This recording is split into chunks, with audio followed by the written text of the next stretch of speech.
Brazil, just a couple of little pointers here. Neymar, who's going to be the best player of the World Cup? Neymar in the Brazilian shirt. I think he could be a star this World Cup. He's not really done it in Spain just yet for Barcelona. But if you look, you know, Brazil won the Confederations Cup last year, beating Spain 3-0 in the final. And his record for Brazil, played 47, scored 30. Now that is awesome. That's an unbelievable record from Neymar. So I just feel that Brazil are going to win it. And I'll come to that. I think Neymar is going to be the star of the tournament.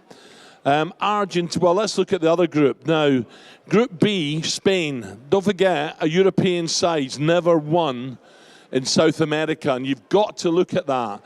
It's not just a fluke.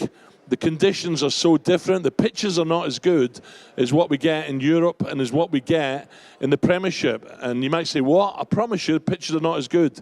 We don't know about the stadium yet. One or two might not be ready in time. But I reckon when it gets underway, we're going to have a good World Cup. But Group B, Spain, Holland, Chile, Australia. Van Gaal, of course, in the papers today, I don't know if you read it, had long talks with Tottenham. He was about to sign, then the United job came up, so he took United instead. Now, he'll want to go out with a bang, there's no doubt about it. And that first game's the key to this group for me.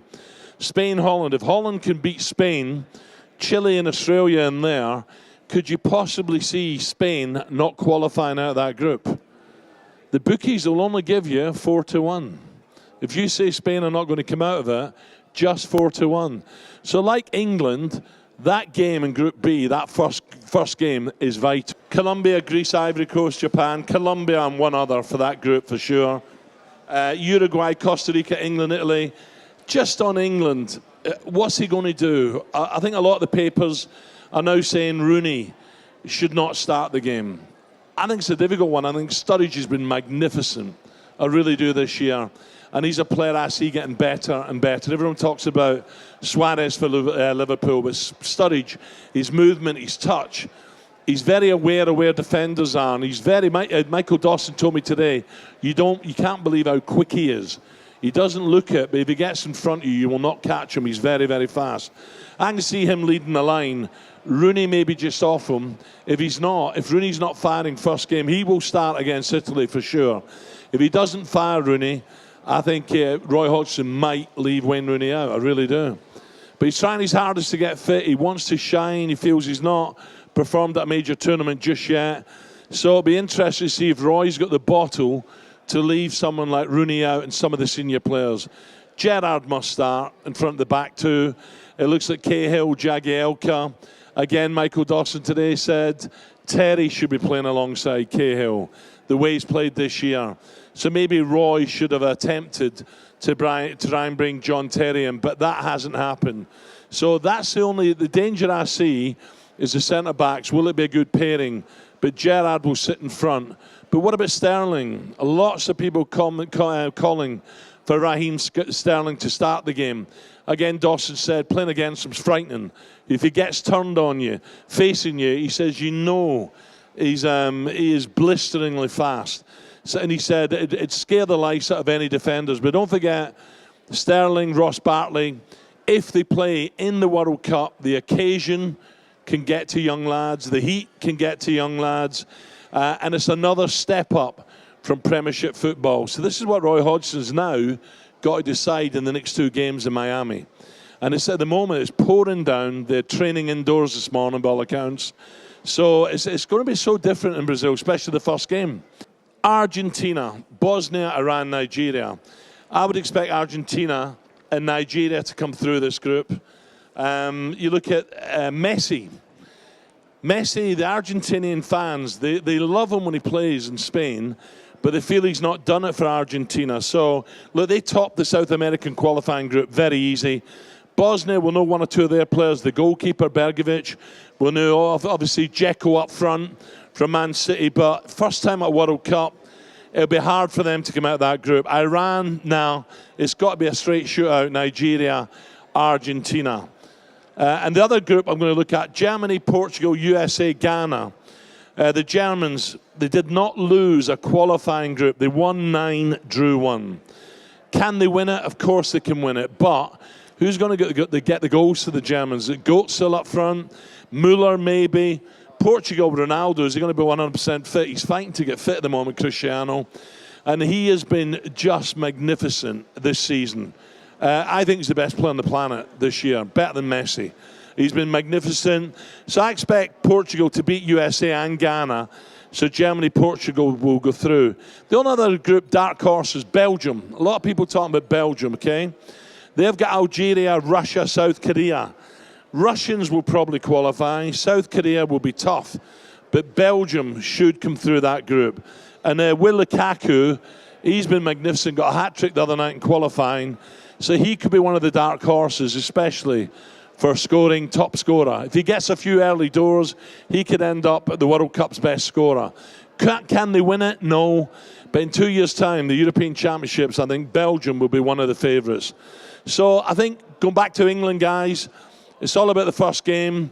How does Hodgson play it? Will he give youth a chance? Because the papers are laying off England at the moment. They're not going there saying, this is it, this is our time. So it's a good chance for Roy to do it. But Roy's getting on in age. He is cautious. He's always been cautious. Will he play the likes of Bartley, Sterling? Will he play Jack Wilshere, who's not had a lot of game time? So these are the questions we'll find out in that first game. Steamy hot jungle up in Manaus. The Italians, they normally start slow, the Italians. So it's maybe a good opportunity for England, maybe just to take the game to Italy. So I think it's a shootout between Brazil and Argentina. I hope a European side can get in there. I really, really do. And I think Van Gaal with Holland will have a big, big World Cup. He is a winner. He's very arrogant. But if you look at his record, wherever he's been, Van Gaal, he's no mug. And he believes he's the best coach in the world. So that's a cracking game. If Holland can beat Spain and England can beat Italy, it's going to be a fascinating World Cup, really. Hi, Alan. Good show. Listen to it most days. Thank you. No champagne at Carphone Warehouse that I'm aware of. That's later, I'm told. How much do you agree that this is, for England, a sort of a learning experience, really aiming at the Euros in 2 years' time? Without a doubt. Listen, Roy will want to do well, especially with the young squad, even the guys that don't start a game. That's why Shaw's there. It's a little gamble, but that's why he's there. Because he's got a fantastic future ahead of him, as is Sterling, as is Bartley, and Jack Wilshere. If Jack stays clear of injury, Jack's going to be some player. But you know, he needs a good pre-season behind him, and he needs to lose the injuries. Without a doubt, I think this will be a learning experience for the kids. It'll be vital for them, for the progress. But there's no doubt England are building for the European Championships. And in 2 years' time, if these guys get game time and get the experience, next year, more games in the Premiership next year for the kids. And when they get into some serious friendlies after the World Cup, there's no doubt England must go to the Euros with a chance of finishing certainly top four, semi-finals. That's got to be the aim, surely. Hi, Alan. Who do you think will be the top scorer in this year's World Cup? And what's your favourite World Cup goal of all time? My favourite, do you remember Tardelli scoring and he ran away screaming and, you know, emotion like that? Sometimes we think some foreign players are mercenary now.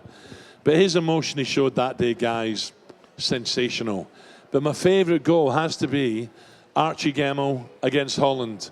That was special, special. You know, we thought we'd a chance. As usual, we leave it to the last minute, the Jocks. And if we'd have beaten them and the other games went our way, we could have qualified. But his goal, not just the nutmeg, the beating, you know, he just, when he got through three defenders, he had the composure to tuck it away. David Coleman, I think, was commentating those days. I can still see Archie punching there. I can hear Coleman's voice. I think we just lost him lately, haven't we? But Archie was a great, great player. And that'd certainly be my best goal. I think so. It was a wonderful, wonderful goal. But emotions, Tardelli, that was sensational. Brilliant. And Rossi, of course, his hat-trick. 82, wasn't it, in Spain? He got the hat-trick, I think. The year at the World Cup I played. So there were some great ones. Best goal, I really think Neymar is in for a big, big tournament. I think he's a great player. He's not shown it yet in Spain, but I think this will be a platform, and then next year you'll see him brilliant. But in terms of players, I hope Cristiano has a great year. What he's done this year, is the best I've ever seen. His goal record, some of his goals, week after week, game after game, he is special. So I hope he has a big World Cup.